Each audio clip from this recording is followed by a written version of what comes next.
Déjà sur le devant de la scène, avant même d'avoir son diplôme en poche.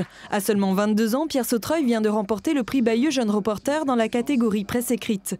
Et pourtant, il n'a pas encore achevé son cursus de journalisme à Sciences Politiques. C'est pas quelque chose que j'avais prévu. J'étais en stage à Moscou, je me suis fait virer de ce stage. On m'a supprimé mon visa et j'ai eu 3 jours pour quitter le pays.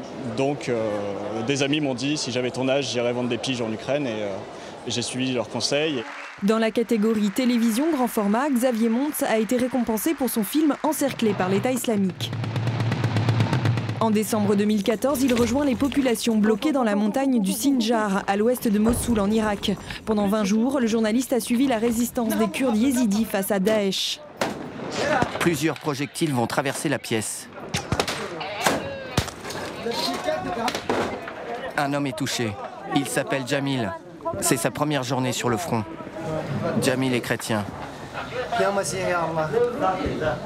Mon idée, c'était pas vraiment de faire un film sur la guerre, mais plutôt un film sur la résistance du peuple kurde.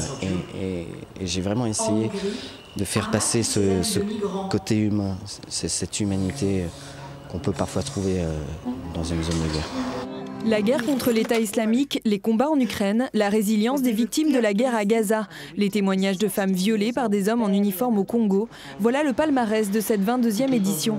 Les 44 membres du jury sont impressionnés par la qualité du travail proposé. C'est un courage éditorial, c'est une audace éditoriale qui fait qu'on va au plus près de ce qui est en train de se passer. Et je trouve que dans l'ensemble des reportages que nous avons vus ici, à Bayeux, dans cette édition qui était remarquable, c'est ça le facteur essentiel. C'est-à-dire, oui, il y a de plus en plus de difficultés d'accès au terrain, et paradoxalement, il y a encore plus de qualité dans ce qui est absolument indispensable de montrer.